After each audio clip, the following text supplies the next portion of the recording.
എന്ത് പറ്റിയടാ? എന്ത് നമ്മൾ ഈ പെട്ടിയിലെ സാമാനങ്ങൾ വിൽക്കാൻ നോക്കി. चंद्रा कौन है? What's the matter? कौन है Chandra? Chandra, she's my wife. ये बैग तुम्हारा है? It's my bag. It's my bag. देखिए इसको हमने इस बैग के साथ एक अजीब हालत में पकड़ा है और इस पर जो टैग लगा है वो हॉस्पिटल का है. It's my bag and he's my servant and he's bringing this bag. But he looks like a thief. Not only his face but his father's face is also looks like a thief. Thank you very much, sir. Oh, I see. Thank you very much. Thank you for the bag. चलो चलते हैं. ഒറ്റ മുക്കാല് കയ്യില്ലാത്തോണ്ട് കിട്ടുന്ന നാട്ടെന്ന് വെച്ചിട്ട് ഞാൻ പടച്ചോനെ കണ്ടു. ഏത് പടച്ചോൻ? എടാ ഞാൻ കുറച്ചു മുമ്പ് പടച്ചോനെ കണ്ടു ബാങ്ക് മാനേജർ രൂപത്തില്. ബാങ്കിൽ ചെന്ന് ഒപ്പിട്ടാ എത്ര ലക്ഷം രൂപ ആണെങ്കിലും കിട്ടും. 4 ലക്ഷം ഒന്നും അല്ല. നേരാണോ നീ താങ്ക് യു. അയാൾ വിചാരിച്ചിരിക്കുന്നത് ഞാൻ പെണ്ണിന്റെ ഭർത്താവാണെന്ന്. അതുകൊണ്ട് ഈ ലോൺ കൈ കിട്ടുന്നിടം വരെ ഞാൻ ഈ കളി തുടരാൻ പോവാണ് മോനെ. ഇനിയിപ്പെങ്കിലും നല്ല ബുദ്ധി തോന്നിയല്ലടാ മോനെ.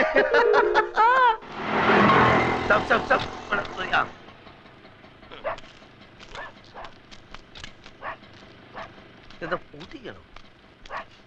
ഇവിടെ ആരും ഇല്ലേ? இங்க யாரும் கிடையாது சார். அவங்க வீட்டை காலி பண்ணிட்டு போயிட்டாங்க. எங்க தெரியாதுங்க.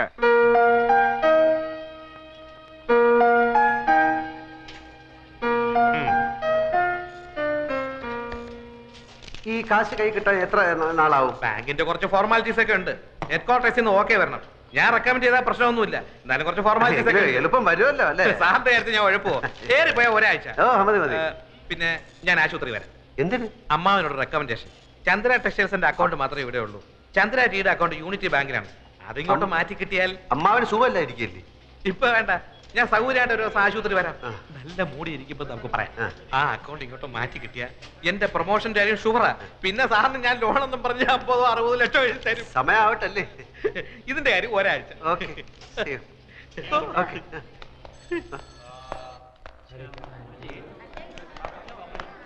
ഞാൻ കാത്തു നിൽക്കുകയായിരുന്നു. വർമ്മ സാർ ഉഷാറായി.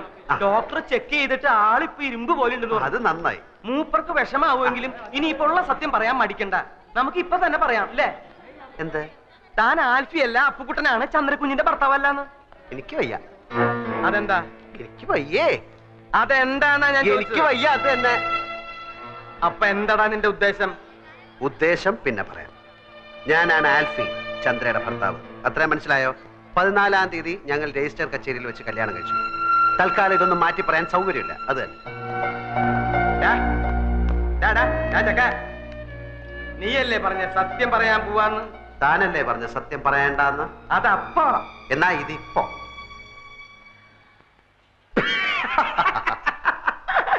നിന്റെ ഓരോ കളികളെ. വാ നമുക്ക് പോയി പറയാം. താൻ എന്താ കിടക്കുന്നത്?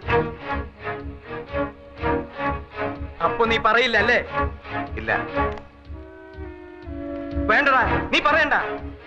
നീ ആൽഫിയല്ല കൂൽഫിയല്ല ഒരു തേങ്ങയല്ല അപ്പുക്കുട്ടൻ എന്ന് പറഞ്ഞൊരു ഫ്രോഡ് ആണെന്ന് ഞാനിപ്പോ പോയി പറയും. കോട്ടശ്ശേരി തറവാട്ടിലെ ഉപ്പും ചോറും തിന്ന് വളർന്നവനായി ഞാൻ. നിന്നെ പോലൊരു പെരട്ട നാറിയ അവിടെ കയറി നിരങ്ങാൻ ഞാൻ സമ്മതിക്കില്ലടാ. നീ എന്താ കളിക്കുക? ഞാൻ കാണിച്ചു തരാം. ചവിട്ടി കൂട്ടി ഞാൻ പമ്മി. താൻ പറയോ? പറയ മാത്രല്ല ആൾമാറാട്ടത്തിന് നിന്നെ കൊണ്ട് കമ്പി ഇടിക്കണം. എങ്കിൽ നമുക്ക് ഒരുമിച്ച് എണ്ണാം. പോട ചെക്ക, നീ എന്താ എന്നെ പെരട്ടുക? ഏയ് അങ്ങനൊന്നുമില്ല. താനല്ലേ പറഞ്ഞത് കോണ്ടസ കാറും കൊണ്ടുവന്നപ്പോ എന്നെ കണ്ടു, ചന്ദ്ര പരിചയപ്പെടുത്തി, ബിയർ അടിച്ചു. താൻ എന്റെ ബന്ധുക്കളെ എവിടെ വെച്ചാ കണ്ടത്? ഡെറാഡൂണിൽ വെച്ചല്ലേ? ഇതൊന്നും ഞാനല്ലല്ലോ, താനല്ലേ അവരോട് പറഞ്ഞത്. എന്നെ ഈ വേഷം കെട്ടിച്ചതും ചന്ദ്രയുടെ ഭർത്താവായിട്ട് അഭിനയിക്കാനും പറഞ്ഞത് താന്. അതിന് താൻ ദിവസവും എനിക്ക് 500 രൂപ കൂലിയായിട്ട് തരുന്നുണ്ട്. കണക്കപ്പിള്ള കുറുപ്പ് സാക്ഷി. എന്നിട്ട് അങ്ങേരത് ഇത് ഏത് കണക്കിൽ എഴുതണമെന്ന് ചോദിച്ചപ്പോ അയാളുടെ അമ്മായിയമ്മയുടെ പ്രസവത്തിന് പലഹാരം വാങ്ങിച്ച കണക്കിൽ എഴുതാൻ താൻ പറഞ്ഞില്ലേ? നീ എന്തൊക്കെയാടാ ഈ പറയണേ? ഞാൻ പറഞ്ഞു കഴിഞ്ഞില്ല, താൻ മുഴുവൻ കേക്ക്. താൻ എന്നോട് പറഞ്ഞു അവള് തട്ടിപ്പോവും, അത് കഴിഞ്ഞ് താൻ ആ കിളവന് വിഷം കൊടുത്ത് കൊല്ലും, അപ്പൊ ഭർത്താവ് നിലയ്ക്ക് എനിക്ക് ആ സ്വത്ത് കിട്ടും, അപ്പൊ ഞാൻ അതിന്റെ പകുതി തനിക്ക് തരണമെന്ന്. എടാ ദ്രോഹി, നിന്റെ നാക്ക് പുഴുത്തു പോവും. ഞാൻ എപ്പോഴാടാ ഇതൊക്കെ പറഞ്ഞത്? താൻ പറഞ്ഞില്ല, പക്ഷെ ഞാൻ പോയി പറയും താൻ പറഞ്ഞു എന്ന്. എന്നിട്ടിപ്പോ ആ സ്വത്ത് പങ്കുവെക്കുന്ന കാര്യം പറഞ്ഞ് നമ്മൾ തമ്മിൽ പിണങ്ങിയപ്പോ താൻ എന്നെ കള്ളനാക്കി കാണിക്കാൻ ശ്രമിക്കുന്നു എന്ന്. ഇതിനൊക്കെ സാക്ഷികളുണ്ട്, തെളിവുണ്ട്. ഇനി താൻ പോയി പറയണോ ഞാൻ ആ പെണ്ണിന്റെ ഭർത്താവ് ആൽഫി അല്ല അപ്പുക്കുട്ടനാണെന്ന്? ആ വർമ്മ തന്റെ മുഖത്ത് കാർക്കിച്ച് തുപ്പും. ആ തടിയന്മാർ തന്നെ ഇടിച്ച് പഴിപ്പിക്കും. എന്നിട്ട് ആൾമാറാട്ട കേസിൽ നമുക്ക് 2 പേർ കൂടെ അകത്ത് കിടന്ന് ഗോതമ്പ് ഉണ്ടാകുന്ന ഇരുമ്പഴിയേണ്ടി കളിക്കാം. പോയി പറയടോ, പോയി പറയടോ. നമ്മുടെ കോൺഗ്രസ്സാക്കാരിൽ പോയിട്ട് ബിയർ കഴിച്ചില്ലേ? പോയി പറയടോ. എനിക്ക് മുകളിൽ ആകാശവും താഴെ ഭൂമിയാണ്, എനിക്കൊന്നും നോക്കാനില്ല. പോയി പറയടോ. പോയി പറയടോ. ഞാൻ എൻ്റെ വൈഫിനെ ഒന്ന് കണ്ടിട്ട് വരാം. അതിനിടയ്ക്ക് തനിക്ക് വർമ്മ സാറിനോട് വല്ലതും പറയാനുണ്ടെങ്കിൽ താൻ പറ, ബാക്കി ഞാൻ വന്നിട്ട് പറയാം. കോണ്ടസ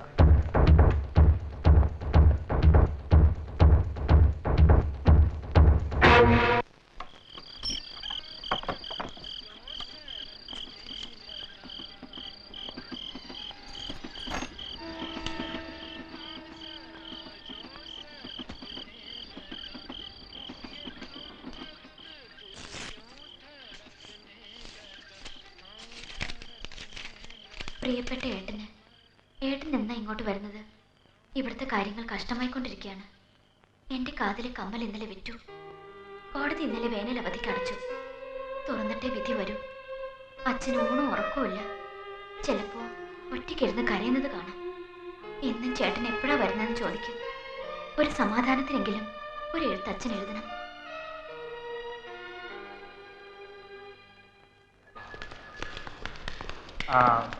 ടെസ്റ്റെല്ലാം കഴിഞ്ഞോ?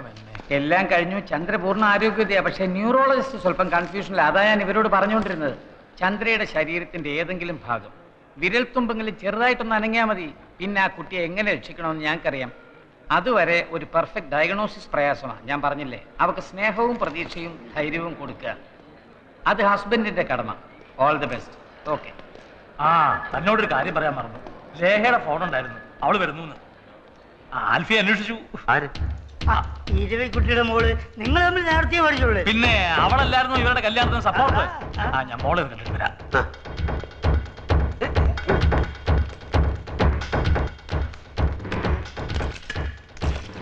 ഏതാ ഈ പുത്തൻകുരിശ്? പുത്തൻകുരിശ് എന്ന് പറഞ്ഞാൽ താനൊരു കാര്യം ചെയ്യ്, ഫോണിൽ കൂടെ അനുവാദം കൊടുത്തിട്ട് അവിടെ നിന്ന് വിമാനത്തിൽ കയറി എങ്ങോട്ടെങ്കിലും പോവാൻ പറയണോ. ഞാൻ പറഞ്ഞാലും അവൾ ഇവിടെ വന്ന എല്ലാവരോടും യാത്ര ചോദിച്ചിട്ടേ തൊണ്ടാലടക്കാൻ ഓരോന്ന് കേറി വന്നോളും. എടോ, ഈ പിശാച് കുൽഫിയെ കണ്ടിട്ടുണ്ടോ? അവളും ചന്ദ്രയും തമ്മിൽ അടയും ചക്കരയും പോലെയാ. അട ചക്കരയോട് പറഞ്ഞിട്ടുള്ള അറിവേ ഉള്ളോ, അതോ അട നേരിട്ട് ആൽഫിയെ കണ്ടിട്ടുണ്ടോന്ന്? എനിക്കറിയില്ല. ഇവിടെ നമ്മളിപ്പോ എന്ത് ചെയ്യും? എനിക്ക് അറിഞ്ഞൂടാ. ഇവിടെ എന്തെങ്കിലും ഒന്ന് പറയടോ. ഇവിടെ എന്തെങ്കിലും ഒന്ന് പറയടോ. ഭാരത മാതാക്കി ജയ്. അതും ഇതുമായിട്ട് എന്താ ബന്ധം? താനല്ലേ പറഞ്ഞ എന്തെങ്കിലും ഒന്ന് പറയാൻ. ഓ, അത് ശരി. അപ്പൊ അവള് വരട്ടെ, അവൾ എന്നെ കാണട്ടെ. ഞാൻ ആൽഫി അല്ലെന്ന് അവള് പറയട്ടെ. അപ്പൊ നമുക്ക് രണ്ടുപേർ കൂടെ ജയിലിൽ കിടന്നേ ഭാരത മാതാക്കി ജയ്, ഭാരത മാതാക്കി ജയ് എന്ന് വെറുതെ എല്ലാ കയ്യും കാലം.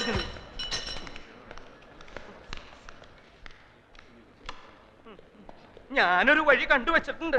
കുറച്ച് വിഷം മേടിച്ചത് എന്റെ പോക്കറ്റിലുണ്ട്. തീരെ നിവൃത്തിയില്ലാതെ വന്നാൽ ഞാൻ അത് തന്നെ തിന്നും. താൻ തന്നെ തിന്നാൻ വരട്ടടോ. ഞാനൊരു വഴി കണ്ടുവച്ചിട്ടുണ്ട്. വരട്ടെ, വരുന്നിടത്ത് വെച്ച് കാണാം. തന്റെ മോൻ ആളെങ്ങനാടോ? എന്താ സയൻസ്? എടോ, അവളുടെ സ്വഭാവ വിശേഷ സവിശേഷ ഗുണഗണങ്ങൾ എങ്ങനെയാണ്, എങ്ങനെ ഹാൻഡിൽ ചെയ്യണമെന്ന് അറിയാനാണ്. അത് വേണമെങ്കിൽ പറഞ്ഞു തരാം. എങ്ങനെ മനസ്സിലായി? പോടി കാന്താരി അവിടുന്ന്. വലിയ ഡോക്ടറായി പോലും വേറെ ആരെങ്കിലും എന്നെ വന്ന് ഇത്ര ധൈര്യമായിട്ട് പിടിക്കുവോ?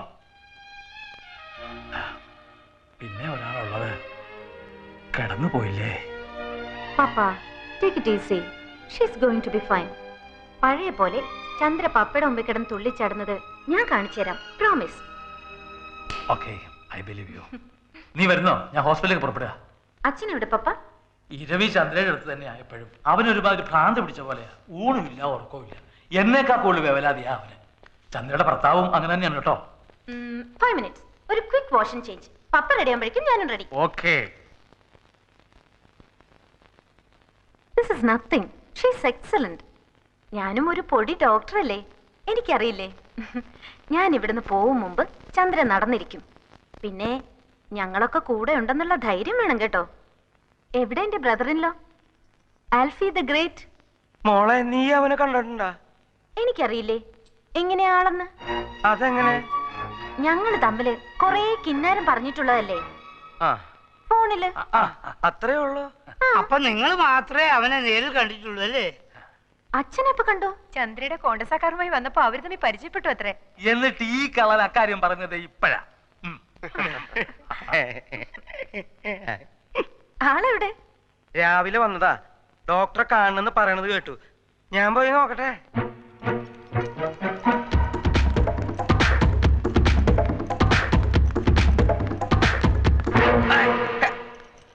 എന്റെ അമ്മേ, തൽക്കാലം രക്ഷപ്പെട്ടു. അവളെ ആളെ കണ്ടിട്ടില്ല.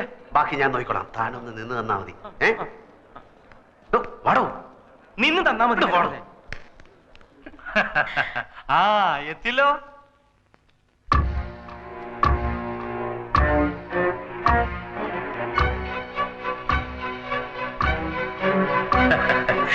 ഇതാണ് ഞങ്ങളുടെ ദേഹമോള്. ഇത് ഓ പറഞ്ഞ പോലെ നിങ്ങളെ പരിചയപ്പെടുത്തേണ്ട കാര്യമില്ലല്ലോ. Hello, how are you? Fine. ശബ്ദം ഇതെന്ത് പറ്റി? എന്ത് പറ്റി? ഫോണിൽ കേട്ടതുപോലെ അല്ലല്ലോ. അതെയാ? അല്ലേ? പലരും പറയുന്നുണ്ട് എന്റെ ശബ്ദം അല്പം മാറിയിട്ടുണ്ടെന്ന്. ഈ ഒരു സൈനസ് ഓപ്പറേഷൻ ഉണ്ടായിരുന്നു. ഇപ്പൊ ശരിയായി. അതെ. മെലിഞ്ഞ ആളാണെന്ന് പറഞ്ഞിട്ട് ആര് പറഞ്ഞു? ചന്ദ്ര. മെലിഞ്ഞിരിക്കുകയായിരുന്നു. ഇപ്പൊ ടെൻഷൻ കാരണം വണ്ണം വെച്ചു. ഇനി മെലിഞ്ഞോളൂ, ഇനി മെലിഞ്ഞോളൂ അല്ലേ? ചന്ദ്ര പറഞ്ഞു കേട്ടപ്പം ഞാൻ വിചാരിച്ചു നല്ല ഹൈറ്റുള്ള ആളാവുന്നു. ഹൈറ്റ് ഉണ്ടായിരുന്നു. ഓ, ടെൻഷൻ കാരണം കുറഞ്ഞു പോയതായിരിക്കും അല്ലേ? ലേഹ വളരെ ജോളിയാണല്ലോ. പിന്നെ എന്തൊക്കെ പറഞ്ഞു ചന്ദ്ര? പറഞ്ഞു കേക്കട്ടെ കേക്കട്ടെ. നീണ്ട മുടിയാണ് ആൽഫിക്കുന്നാണല്ലോ ചന്ദ്ര പറഞ്ഞത്. മുടി നമ്മുടെ ഇഷ്ടത്തിന് നീട്ടുകയോ കുറയ്ക്കുകയോ കൂട്ടുകയോ ഒക്കെ ചെയ്യാലോ. ഇനി ഒന്നും ചോദിക്കണ്ട. ഒരു മിനിറ്റ്. എന്തൊക്കെ പുളുവാ ചന്ദ്ര ഈ പറഞ്ഞു കൊടുത്തിരിക്കുന്നത്? ഞാൻ ഇവളോട് പറഞ്ഞതാണ് ഇങ്ങനെ ഒന്നും പറയണ്ടെന്ന്. അപ്പൊ ഇവള് പറയാണ് അവളിങ്ങി വരട്ടെ, അവളെ പറ്റിക്കാം, നമ്മളെ കാണുമ്പോ അവള് അന്നം വിട്ടുപോകണം. നീ പറഞ്ഞ പോലെ എന്നെ സംഭവിച്ചു. മരമണ്ടി കുറെ പൊക്കമുണ്ടെന്നല്ലാതെ യാതൊരു ബുദ്ധിയില്ല. ഇനി എന്തൊക്കെയാണ് സംഭവിക്കാൻ പോകുന്നത്? എനിക്ക് വയറ് ചിരിച്ചു വേദന. ഞാനിവിടെ നിൽക്കും. ഞാൻ പോയിട്ട്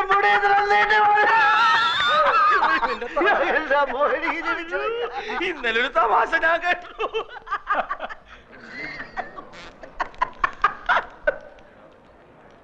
ഇവളുടെ ജാതകം എഴുതിയിട്ടുണ്ടോ? തന്റെ അവസാനം ഇവള് കാരണമാണെന്ന് അത് എഴുതിയിട്ടുണ്ടോ? എഴുതിയിട്ടുണ്ടാവും. താനെടുത്ത് വെച്ചൊന്ന് വായിച്ചു നോക്ക്. എന്തിനാണോ ഇങ്ങനെയുള്ളതിനൊക്കെ ഉണ്ടാക്കുന്നത്?